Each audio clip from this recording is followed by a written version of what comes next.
The Diplomat 칼럼, 미국이 한국형 핵 추진 공격 잠수함을 지지해야 하는 3가지 이유.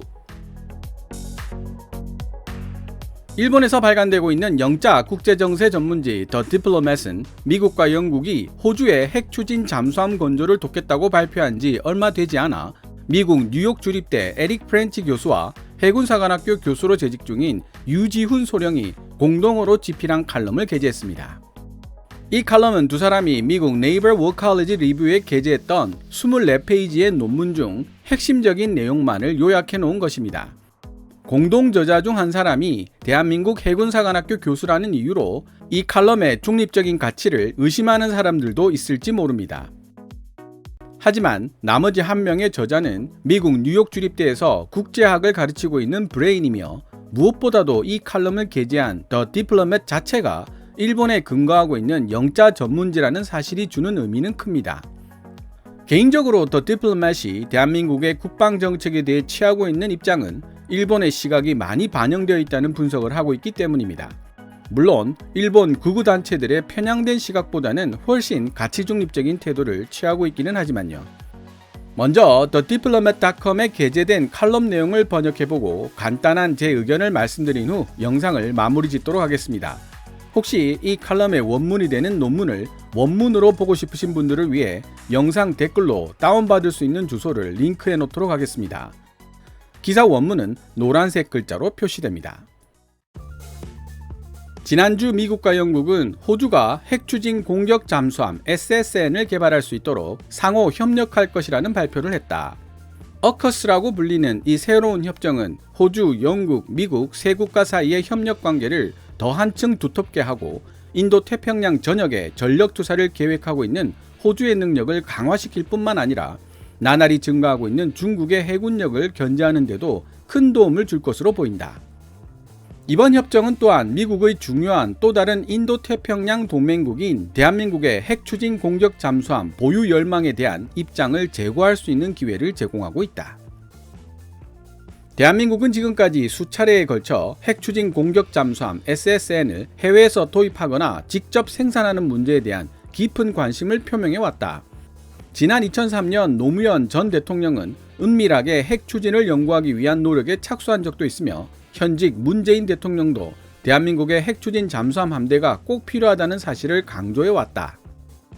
하지만 이 플랫폼에 대한 대한민국의 오랜 열망에도 불구하고 미국은 핵 확산 금지에 대한 우려 때문에 지원을 꺼려왔다. 동아일보는 2020년 대한민국이 해군용 원자로에 쓰겠다며 트럼프 행정부에 저농축 우라늄을 요청했지만 이런 지하에 거절당했다고 보도했다.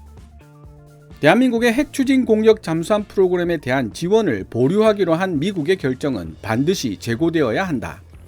빠르게 발전하고 있는 중국의 군사력이 인도 태평양 지역에서 그 세력을 확대하고 있다는 점을 감안해 볼 때 미국은 보다 유능한 동맹국들이 필요하게 될 것이기 때문이다. 바이든 행정부가 강조해 왔듯이 점점 강해지고 있는 중국의 반접근 지역 거부 A2AD 능력과 신흥 전력 투사 능력은 영내 군사적 균형과 미국의 이익을 위협하고 있다. 미국 정부는 미국, 영국, 호주 외교 안보 3자 협의체 어커스 협정을 통해 개발될 호주의 신형 핵 추진 공격 잠수함이 중국의 새로운 도전과 맞서는 데 큰 도움이 될 수 있을 것이라 확신하고 있다. 대한민국의 핵 추진 공격 잠수함도 이와 동일한 역할을 수행해낼 수 있다. 핵 추진 잠수함을 통해 미국의 영내 핵심 파트너인 대한민국의 역량이 강화된다면 인도 태평양 지역 전역에서 펼쳐지는 동맹군 해군 작전에 크게 기여할 수 있게 된다는 뜻이다. 핵 추진 공격 잠수함은 디젤 전기 잠수함보다 더 많은 돈이 들어가지만 더 빠르고 더 튼튼하며 더 먼 거리를 이동할 수 있다는 장점을 가지고 있다. 따라서 만약 한반도에서 멀리 떨어진 대만 해협이나 남중국해 또는 인도양에서 무력 충돌이 발생할 경우 대한민국의 핵 추진 공격 잠수함은 보다 신속하게 출동할 수 있게 되는 것이다. 일반적으로 핵 추진 공격 잠수함은 대잠전 및 대수상함전 모두에 있어 디젤 전기 잠수함보다 뛰어난 성능의 전투 시스템을 더 원활하게 지원할 수 있으며 동시에 보다 효과적으로 임무를 수행할 수 있다. 한 번에 몇 달 동안 수면 아래 깊은 바다에서 은밀하게 작전을 펼칠 수 있는 핵 추진 공격 잠수함의 능력을 감안해 봤을 때 중국의 대한미사일과 장거리 폭격기 배치로 수상 전투함에 대한 위협 정도가 나날이 높아지고 있는 인도태평양 해역에 가장 이상적으로 적합한 무기체계가 바로 핵추진 공격 잠수함이라고 할 수 있다. 대한민국의 핵추진 공격 잠수함 SSN 프로그램에 대한 미국의 지원 보류는 부분적으로 핵 확산 금지에 대한 우려에 기인하고 있다. 일부 전문가들은 혹시 대한민국이 핵추진 잠수함을 보유하게 된다면 그로 인해 대한민국의 핵무기 추구 가능성이 더 커질 수 있다는 사실을 우려하고 있다. 그러나 대한민국은 심지어 미국의 지원이나 승인이 없더라도 핵추진 공격 잠수함 SSN을 개발하고야 말겠다는 의지를 결연하게 불태우고 있다는 사실에 주목할 필요가 있다.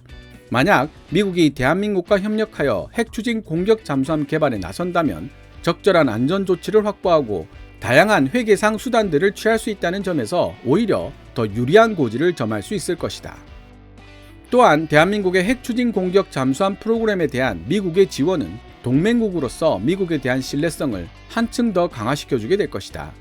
미국 본토를 타격할 수 있는 북한의 핵공격 능력 증대, 나날이 강해지고 있는 중국의 군사적, 경제적 영향력, 그리고 미국이 보여준 내부 분열과 정치적 혼란상에 대한 우려 등은 모두 동맹으로서 미국에 대한 한국인들의 신뢰성에 상당한 불안을 야기시켰다. 잠수함 기술을 공유하겠다는 내용의 새로운 협정은 혈맹 대한민국에 대한 미국의 헌신을 보여주는 강력한 신호가 될 수 있고 의심할 여지 없이 굳건한 한미 친선 관계를 창출하게 될 것이다.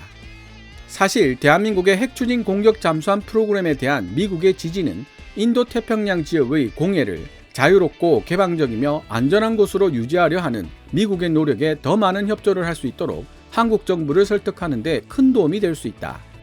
반대로 미국이 호주에 핵추진 잠수함 기술을 제공한 후에도 계속해서 대한민국의 핵추진 잠수함 보유 열망에 대해서는 지지 의사를 표명하지 않는다면 동맹국 미국의 헌신과 신뢰에 대한 대한민국의 확신은 더욱 약해질 수 있다. 물론 한국형 핵추진 공격 잠수함 Korean SSN의 공동 제작을 목표로 하는 미국과 한국의 합의는 상당한 외교적 노력을 필요로 하게 될 것이다. 현재 한미 간에 체결되어 있는 원자력 관련 123 협정은 한국형 핵추진 잠수함 원자로에 고농축 우라늄을 사용할 수 있도록 개정될 필요가 있다. 대한민국 정부는 핵 확산에 대한 미국의 우려를 정당한 것으로 이해하고 이를 해결하기 위한 구체적인 조치를 취해야 할 것이며 대한민국의 핵추진 공격 잠수함 프로그램을 둘러싼 주변국들의 우려를 완화하기 위해 다른 영내 동맹국들, 특히 일본과 협의할 필요가 있을 것이다. 하지만 전반적으로 봤을 때 한국형 핵추진 공격 잠수함 프로그램을 지원하려는 미국의 노력은 점점 더 적극적으로 강력한 영향력을 행사하고 있는 중국에 대처하는 동맹국들의 대응 능력을 한층 더 강화시켜 줄 것임은 분명하다. 미국은 오랫동안 인도태평양 동맹국들에게 군사력 강화를 통한 영내 안보 증진에 적극적으로 기여해달라고 촉구해 왔었다. 이제 대한민국이 이러한 요구에 호응할 준비가 되어 있다는 사실을 미국은 환영해야만 할 것이다. 지금까지 일본에서 발행되는 영자 국제정세 전문지 The Diplomat.com이 2021년 9월 20일에 게재한 칼럼 The US should support South Korea's nuclear submarine aspirations. 미국은 대한민국의 핵추진 잠수함에 대한 열망을 지지해야만 한다를 번역해 보았습니다. 칼럼을 다 읽고 제가 생각해본 한국형 핵추진 공격 잠수함 코리안 SSN 건조를 미국이 지지해야 하는 이유를 간단하게 세 가지로 요약해 본다면 다음과 같습니다. 첫째, 인도태평양 지역에서 급속하게 팽창하고 있는 중국의 군사적, 경제적 영향력을 억제하기 위해서는 미국도 강력한 군사력을 보유한 유능한 영내 동맹국의 존재를 필요로 하고 있다. 둘째, 대한민국은 미국의 승인이나 지지가 없어도 핵추진 공격 잠수함을 만들고 말겠다는 결연한 의지를 가지고 있다. 만약 대한민국이 미국의 관여 없이 SSN을 만들게 된다면 KF-21 보라매처럼 미국의 통제를 벗어난 또 다른 핵심 무기 체계가 생겨나게 될 것이다. 셋째, 한국형 핵추진 잠수함에 대해 미국이 지지와 협조를 보내준다면 한국인들의 큰 호의를 사게 될 것이며 예전보다 약해져 있는 한미동맹의 연결고리를 훨씬 더 굳건하게 재구축할 수 있게 될 것이다. 프랑스의 마크롱 대통령은 호주의 핵추진 잠수함 건조에 대한 협조를 공언한 미국과 영국의 어커스 협정이 발표된 이후 이를 앵글로 섹슨족의 폭거라고 부르며 반발하는 모습을 보여주었습니다. 이에 대해 뉴욕타임즈는 현실을 받아들여야 한다고 충고하는 모습도 보여주었죠. 일단 바이든 미국 대통령은 여러 채널을 통해 호주에 대한 핵 추진 잠수함 기술 이전은 예외적인 경우라고 강조하며 수위 조절에 나서는 모습을 보이고 있습니다. 대한민국에 대해서도 핵 추진 잠수함 건조 기술 이전은 없을 것이라고 말했죠. 그런데 올해 초까지만 해도 한미 간의 미사일 사거리 지침이 완전히 폐지될 것이라고 예상했던 사람들이 과연 얼마나 있었을까요? 지침이 완화될 것이라는 예상은 있었지만 전격적으로 폐지될 것이라고 생각했던 사람들은 극히 드물었을 것이라는 생각이 듭니다. 그만큼 국제사회는 한치 앞을 내다볼 수 없는 곳이며 약육 강식의 냉정한 논리로 움직이는 곳이라는 뜻입니다. 트럼프 시대를 거치며 한반도 주한미군 철수는 결코 상상이나 영화 속에서만 일어나는 일이 아닐 수도 있다는 사실을 깨달을 수 있었고, 실제 미군이 철수한 아프가니스탄의 아비규환을 지켜보며 힘없는 나라가 걸어가야 하는 가시밭길이 어떤 것인지를 간접적으로 알 수 있게 되었습니다. 전쟁의 위험이 있는 나라는 경제적으로 발전하기 어렵습니다. 투자한 돈이 하루아침에 잿더미가 될 위험이 있는 나라에 투자할 사람은 아무도 없기 때문이죠. 분단 국가이며 휴전 상태인 대한민국이 오늘날 이 정도의 경제대국이 될 수 있었던 배경에는 여러 부작용도 있었지만 미국의 군사력이 큰 도움이 되었다는 사실을 부정할 수는 없습니다. 하지만 언제까지나 우리의 안전을 냉엄한 국제사회의 논리에 맡겨둘 수는 없는 일이죠. 앞으로 어떻게 전쟁 없는 대한민국을 우리 손으로 만들어 나갈 수 있을 것인가에 대한민국의 국운이 달려있다고 해도 과언이 아닐 것입니다. KF-21 보람에 항모전단, 핵추진 공격 잠수함 등 해결해 나가야 할 사안들이 산더미처럼 쌓여있지만 급할수록 천천히 가라는 속담에서 교훈을 얻을 수 있습니다. 조급한 마음으로 일을 서두르다 보면 일을 그르쳐 오히려 전체적으로는 더 많은 시간이 걸릴 수 있기 때문입니다. 관계 전문가들과 정책 입안자들의 현명하고 장기적인 안목을 기대해 봅니다. 오늘 KKMD에서 준비한 내용은 여기까지입니다. 좋아요와 구독 신청은 제작자에게 큰 힘이 됩니다. 방송된 내용들은 KKMD 블로그에서도 읽어보실 수 있으며 후원 멤버로 가입해 주시면 영상 제작 지원과 더불어 업로드된 영상을 더 일찍 만나보실 수 있습니다. 지금까지 시청해 주셔서 감사합니다. 케빈즈 밀리터리 채널 KKMD